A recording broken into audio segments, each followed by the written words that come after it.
Magsitayo po ang lahat para sa orasyon.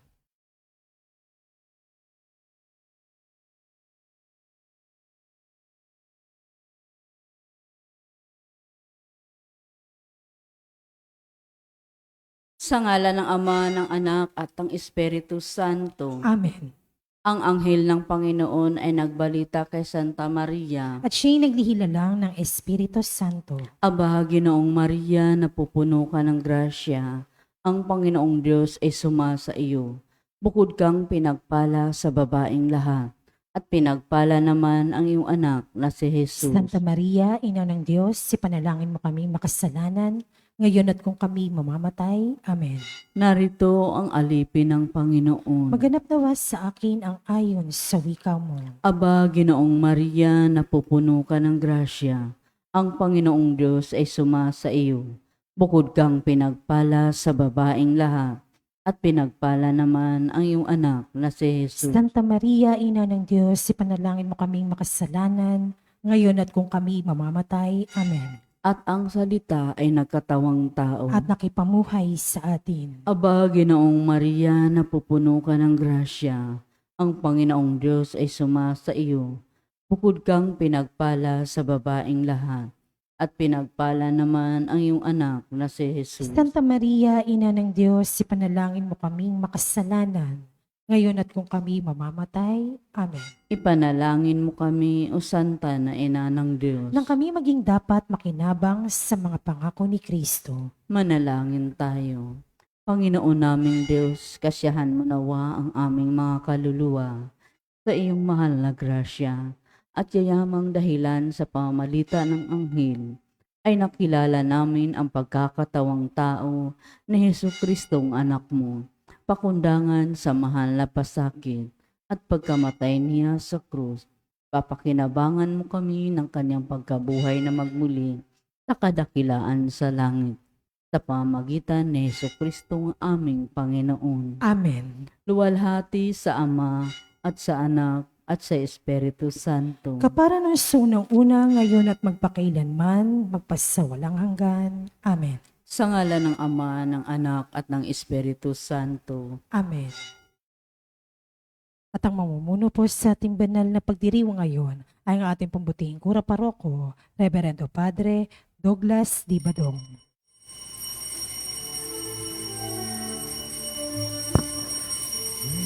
Ng Panginoon, umawit ng kagalakan at tugtugin ang gitara at ang kaaya-ayang lira. Ipan ninyo ang trumpeta, kaya Panginoon dinggin ang landas niya'y tahakin. Habang buhay ay purihin, kagandahang loob niya sa atin. Purihin ang Panginoon, umawit ng kagalakan, at tugtugin ang gitara at ang kaaya-ayang lira. Ipan ninyo ang trumpeta, ipan ng trumpeta.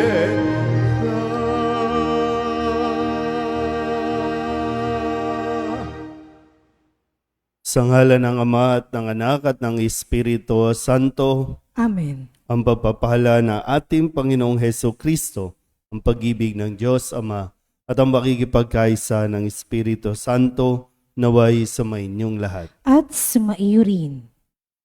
Mga kapatid, tinipon tayo bilang mga kaanib na angkan ng Diyos. Kaya dumulog tayo sa maawaing Panginoong nagpapatawad ng lubos. Sinugong tagapagpagaling sa mga nagsisisi, Panginoon, kaawaan mo kami. Panginoon, kaawaan mo kami. Dumating na tagapaganyayang mga makasalanay magsisi, Kristo, kaawaan mo kami. Kristo, kaawaan mo kami. Nakaluklok ka sa kanan ng Diyos Ama para ipamagitan kami. Panginoon, kaawaan mo kami. Panginoon, kaawaan mo kami. Tawaan tayo ng makapangyarihang Diyos, patawarin tayo sa ating mga kasalanan at patnubayan tayo sa buhay na walang hanggan. Amen.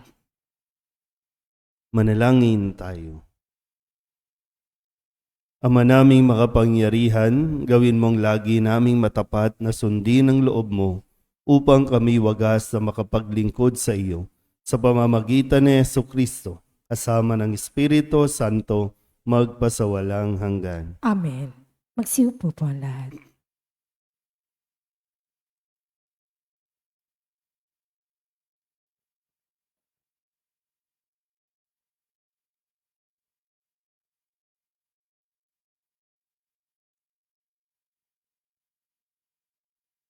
Pagbasa mula sa sulat ni Apostol San Pablo sa mga taga-Roma. Mga kapatid, alam kong walang mabuting bagay na nananahan sa akin. Ibig kong sabihin sa aking katawang makalaman. Kayang-kaya kong magnasa ng mabuti, hindi ko lang magawa ang mabuting ninanasa ko. Sapagkat hindi ko ginagawa ang mabuting ibig ko, kundi ang masamang hindi ko ibig ang siya kong ginagawa. Kung ginagawa ko ang hindi ko ibig, hindi na ako ang may kagagawa nito, kundi ang kasalanang nananahan sa akin. Ito ang natuklasan ko, kapag ibig kong gumawa ng mabuti, ang masama ay malapit sa akin. Sa kaibuturan ng aking puso, ako'y nalulugod sa kautusan ng Diyos.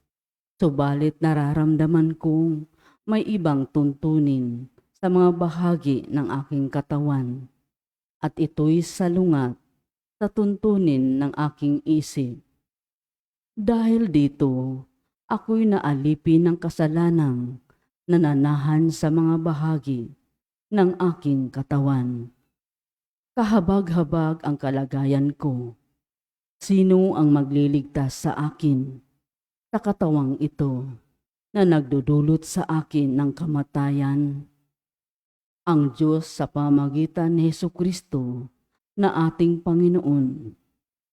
Salamat sa Kanya. Ang salita ng Diyos. Salamat sa Diyos. Saan mong tugunan ang ating pong itutugon? Poon, ituro mo sa akin ang utos mo upang sundin. Ulitin po natin. Poon, ituro mo sa akin ang utos mo upang sundin. Ako'y bigyan mo ng dunong, ng tunay na karunungan. Yamang ako'y nagtiwala sa utos mong ibinigay. Tugon. Poon, ituro mo sa akin ang utos mo upang sundin. Kay buti mo, Panginoon, kay ganda ng iyong loob, sa akin ay ituro mo ang bigay mong mga utos. Tugon. Poon, ituro mo sa akin ang utos mo upang sundin. Aliwin mo sana ako niyang pag-ibig mong lubos, katulad ng binitawang pangako sa iyong lingkod. Tugon. Poon, ituro mo sa akin ang utos mo upang sundin. Sa akin ay mahabag ka at ako ay mabubuhay. Ang lubos kong kasiyahay nasa iyong kautusan. Tugon. Poon, ituro mo sa akin ang utos mo upang sundin. Ang utos mo'y susundin ko, di ko ito tatalikdan. Pagkat dahil sa utos mo, ako ngayon nabubuhay. Tugon. Poon, ituro mo sa akin ang utos mo upang sundin. Ang lingkod mo'y iyong-iyo, kaya ako ay iligtas. Ang pagsunod sa utos mo ay siya kong sinisikap. Tugon. Poon, ituro mo sa akin ang utos mo upang sundin. Magsitayo po ang lahat. Hallelujah, Hallelujah. Ikaw, Panginoon, ang sangdaan, ang buhay at katotohanan. Hallelujah.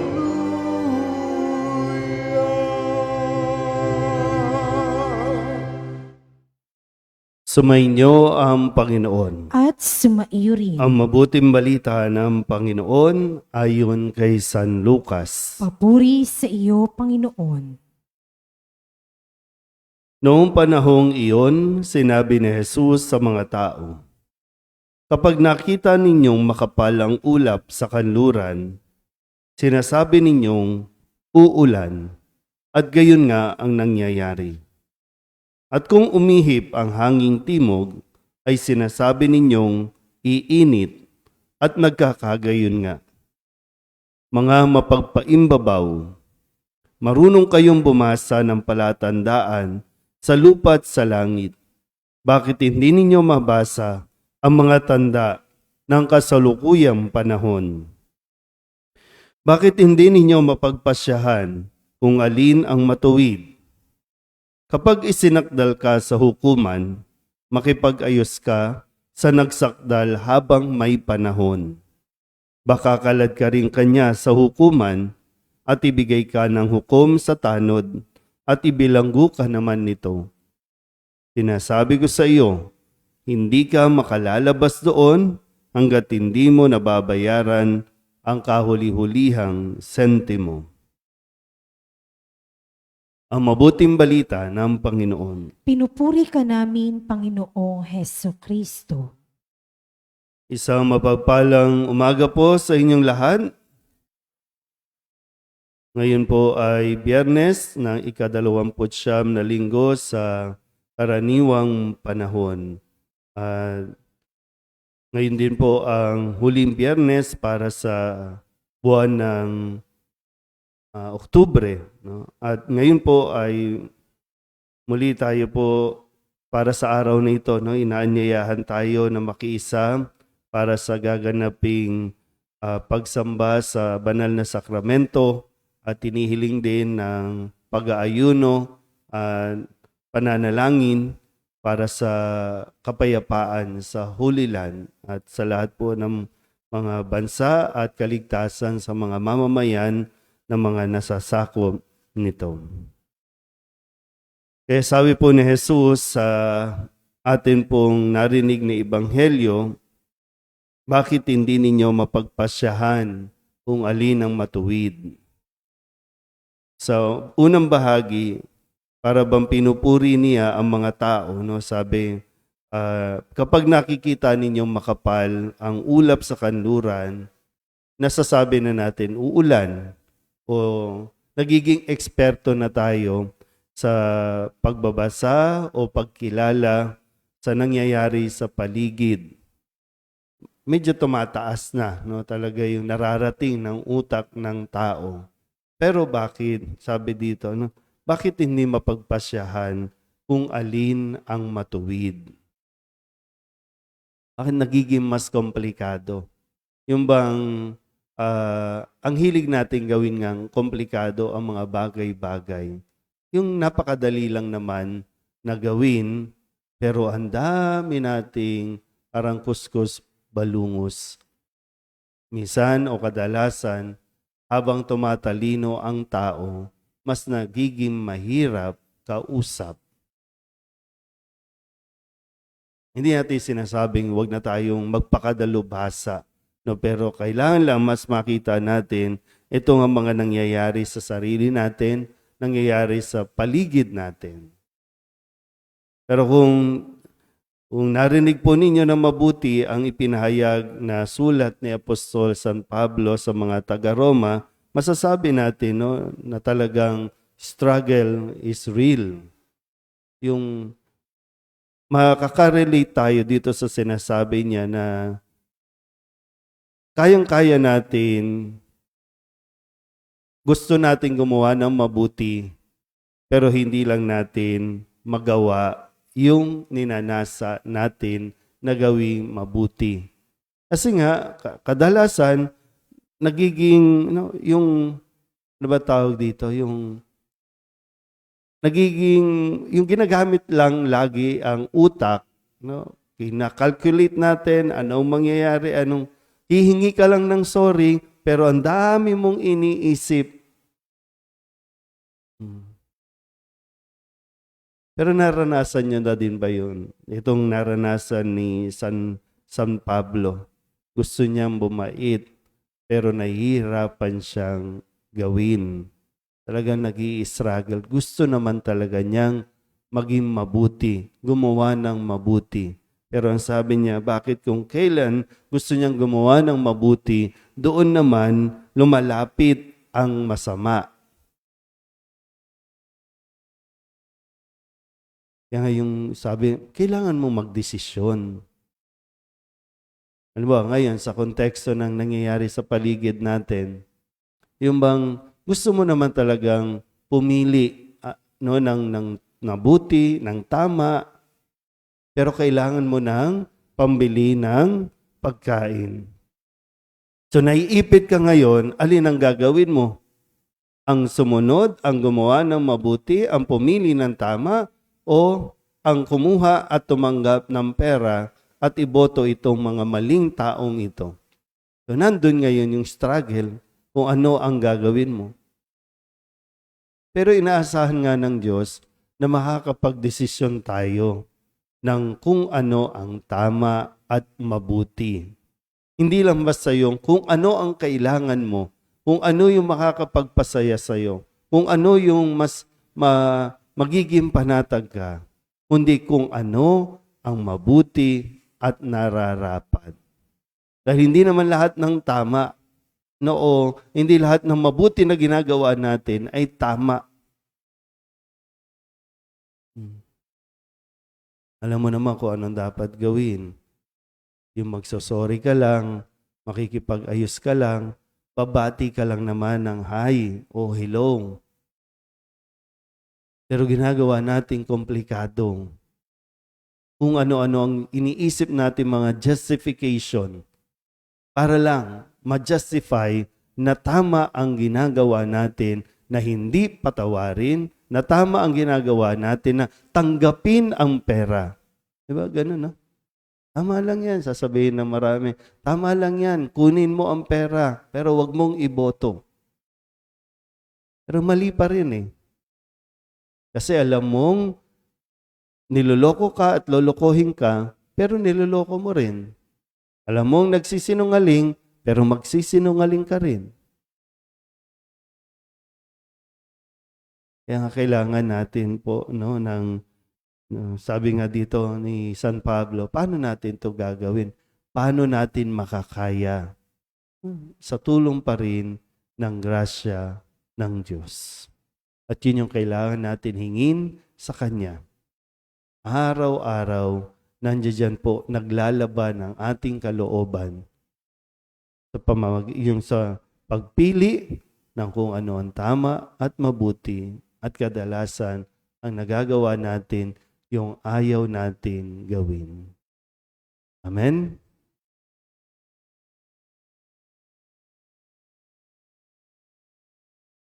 Sinasabi ng Panginoon na maging handa tayo sa araw ng Kanyang pagbabalik. Dumulog tayo sa Ama habang nananalangin, naghahanda at naghihintay sa pagdating ng Panginoon.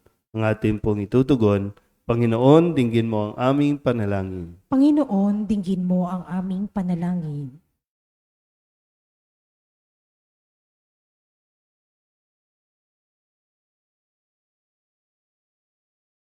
Ang simbahan naway tumugon sa panawagan sa pagbabago at pagbabalik loob.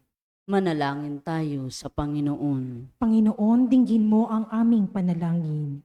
Ang mga taong may mabuting kalooban, naway sama-samang kumilos upang bigyang tuldok ang girya at suklam, paniniil at kawalang katarungan. Manalangin tayo sa Panginoon. Panginoon, dinggin mo ang aming panalangin. Tayo naway mas higit na maging mulat sa presensya ni Kristo sa gitna ng mahihirap at nagdurusa. Manalangin tayo sa Panginoon. Panginoon, dinggin mo ang aming panalangin. Ang mga may sakit, Naway mabigyan ng lakas at pag-asa.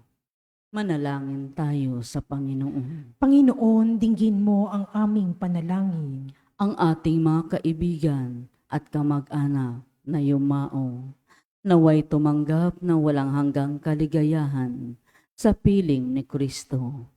Manalangin tayo sa Panginoon. Panginoon, dinggin mo ang aming panalangin. Idulog din natin sa Panginoon ang ating mga personal na kahilingan at mga panalangin para sa ating mga pamilya, kasama ang mga kahilingan ng mga nanonood sa online, para sa kapayapaan sa Holy Land, kaligtasan ng mga tao sa mga naiipit na kaguluhan at pag-aaway ng mga bansa, at ganoon din ang lahat ng mga misang pasasalamat, espesyal na intensyon, agarang paggaling ng may sakit at mga kaluluwa na inihiling na ipagdasal sa misang ito.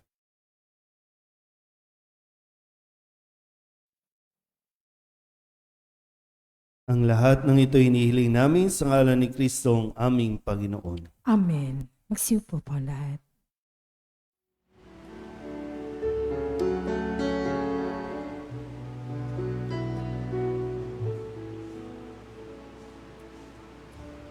alay namin aming buhay. Bawat galak at lumbay, bawat pangarap naming taglay sa palad mo ilalagay.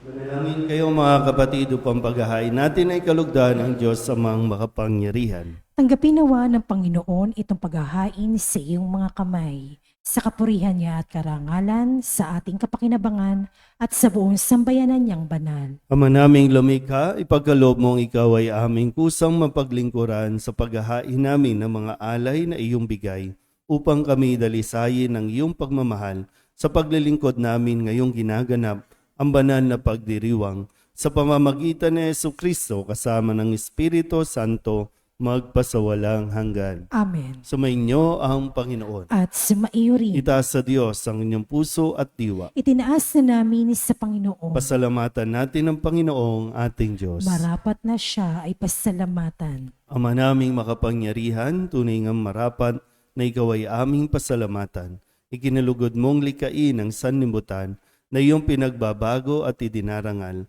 sa pamamagitan ng iyong anak na kinalulugdan. Kaya't utang na loob ng iyong mga itinatangi at ng mga banal na kapiling mong lagi ang iyong paggiliw at pagkakandili. Kaya kaysa ng mga anghel na sisiawit ng papuri sa iyo nang walang humpay sa kalangitan, kami nagbubunyi sa iyong kadakilaan.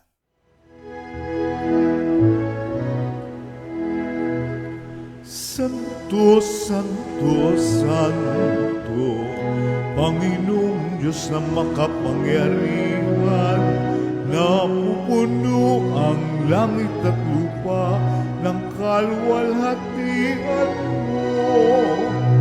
Hosana sa kataasan, pinagpalang naparirito sa ngalan ng Panginoon. Hosana sa kaitaasan. Ama naming banal, ikaw ang bukal ng tanang kabanalan. Kaya't sa pamamagitan ng iyong Espiritu, gawin mong banal ang kaloob na ito upang para sa aming maging katawan at dugo ng aming Panginoong Heso Kristo.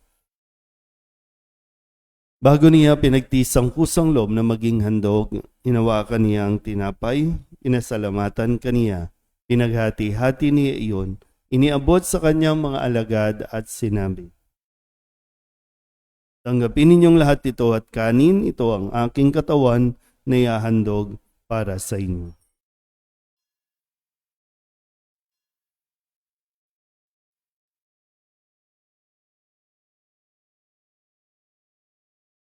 Ngayon din naman nang matapos ang hapunan, hinawakan niya ang kalis, muli kaniyang pinasalamatan. Iniabot niya ang kalis sa kanyang mga alagad at sinabi, "Tanggapin ninyong lahat ito at inumin. Ito ang kalis ng aking dugo, ng bago at walang hanggang tipan.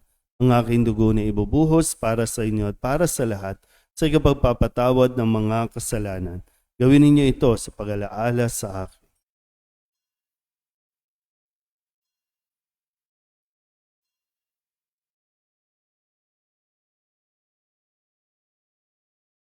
Ipagbunyihin natin ang misteryo ng pananampalataya. Si Kristo'y namatay, si Kristo'y nabuhay, si Kristo'y babalik sa wakas ng panahon. Ama, ginagawa namin ngayon ang pag-alaala sa pagkamatay at muling pagkabuhay ng iyong anak. Kaya tiniaalay namin sa iyo ang tinapay na nagbibigay buhay at ang kalis na nagkakaloob ng kaligtasan. Kami napapasalamat dahil kami iyong minarapat na tumayo sa harap mo para maglingkod sa iyo. Isinasamo namin kami magsasalo-salo sa katawan at dugo ni Kristo ay mabuklod sa pagkakaisa sa pamamagitan ng Espiritu Santo. Ama, lingapin mo ang iyong simbahang laganap sa buong daigdig. Puspusin mo kami sa pag-ibig kay San Francisco na aming Papa at ni Jose na aming Obispo at ng Tanang Kaparian. Alalahanin mo rin ang mga kapatid naming nahimlay na may pag-asang sila'y muling mabubuhay, gayon din ang lahat ng mga pumanaw. Tawaan mo sila at patuloyin sa iyong kaliwanagan. Tawaan mo at pag-inapati kaming lahat na makasalo sa iyong buhay ng walang wakas. Kaysa ng mahal na Birhen Maria na ina ng Diyos, ng kabiyak ng puso niyang si San Jose, kaysa ng mga apostol at ng lahat ng mga banal na namuhay dito sa daigdig ng kalugod-lugod sa iyo, may pagdiwang nawa namin ang papupuri sa ikararangal mo sa pamamagitan ng iyong anak na aming Panginoong Hesu Kristo. Sa pamamagitan ni Kristo, kasama niya at sa Kanya, ang lahat ng parangal at papuri ay sa iyo, Diyos amang makapangyarihan, kasama ng Espiritu Santo, magpasawalang hanggan. Amen.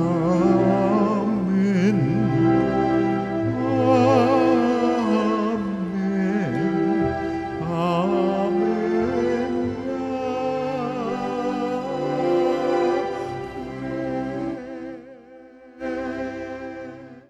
Sa tagubili naman ang kagagaling na utos at turo ni Jesus sa Panginoon natin at Diyos, ipahayag natin ang lakas loob.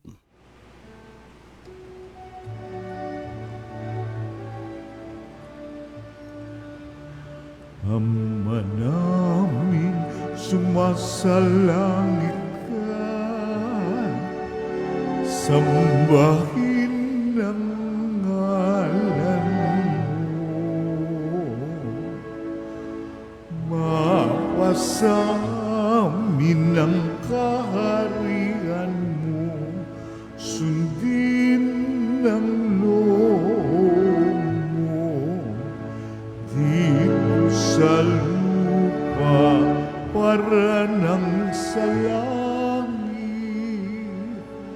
bigyan mo kami ngayon ng aming kakanin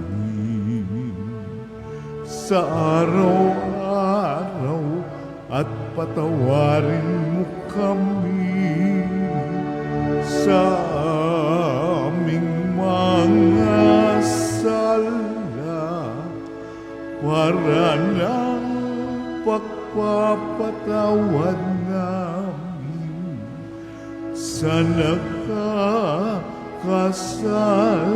sa amin.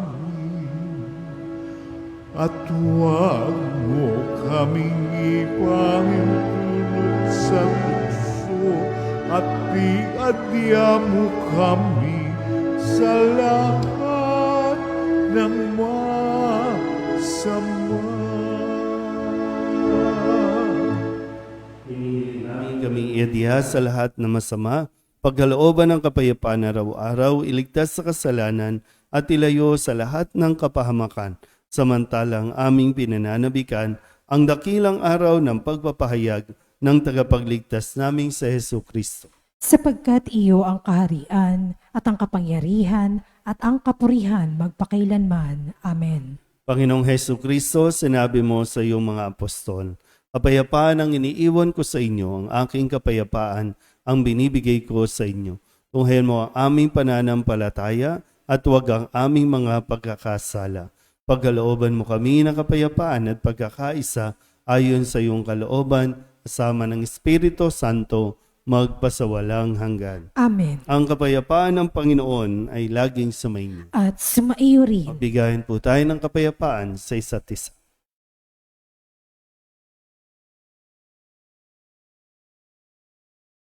Kordero ng Diyos na nag-aalis sa mga kasalanan ng sanlibutan, maawa ka sa amin. Kordero ng Diyos na nag-aalis sa mga kasalanan ng sanlibutan, maawa ka sa amin.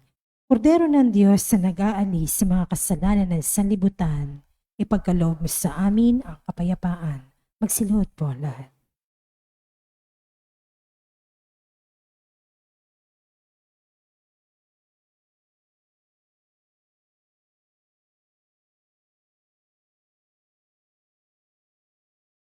Ito ang kordero ng Diyos. Ito ang nag-aalis ng kasalanan ng sanlibutan. Mapalad ang mga inaanyayahan sa kanyang piging. Panginoon, hindi ako karapat-dapat na magpatuloy sa iyo, ngunit sa isang salita mo lamang ay gagaling na ako. Katawan ni Kristo, Amen.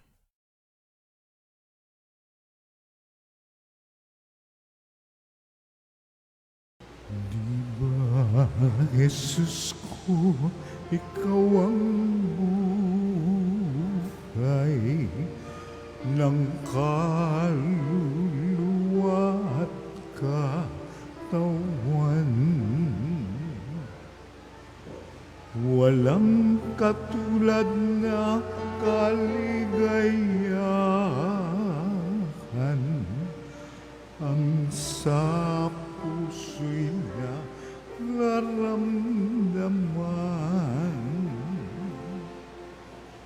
Wala akong takot pagkat ikaw ay nariyan.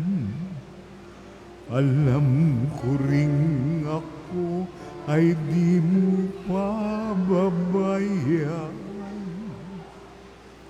Mayroon pa ba kaya kung dapat pangambahan maliban sa aking mga pagkukulang? Diba, Jesus ko, ikaw ang buhay ng kaluluwa at katawan.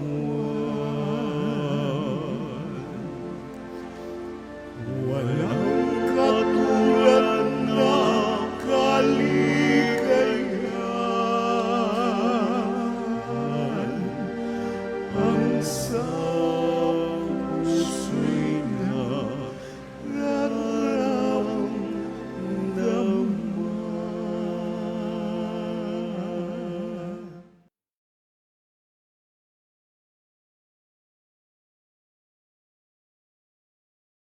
manalangin tayo. Ama naming mapagmahal, gawin mong sa aming banal na pakikinabang, kami ngayon ay iyong matulungan at mahubog para mamuhay sa kalangitan sa pamamagitan ni Jesucristo kasama ng Espiritu Santo magpasawalang hanggan. Amen. Muli kayo po inaanyayahan mamayang gabi 6 p.m. para sa ikalawang araw ng Triduum Mass sa karangalan ng Mahal na Birhen ng Santo Rosario. At paalala po ulit yung mga pangalan ng mga namatay nating mga mahal sa buhay, yung mga kaluluwa, ay atin pong ipagdasal sa pamamagitan po ng pagsusulat sa Souls Envelope na matatagpuan po sa opisina at ilagay po dito sa paglalagakan po para maisama sa pagdadasalan sa buong buwan ng Nobyembre. Sumainyo ang Panginoon At sumaiyo rin. at pagpalain kayo ng makapangyarihang Diyos, Ama at Anak, Espiritu Santo. Amen. Tapos sa banal na misa, humayo tayo sa kapayapaan ni Kristo. Salamat sa Diyos.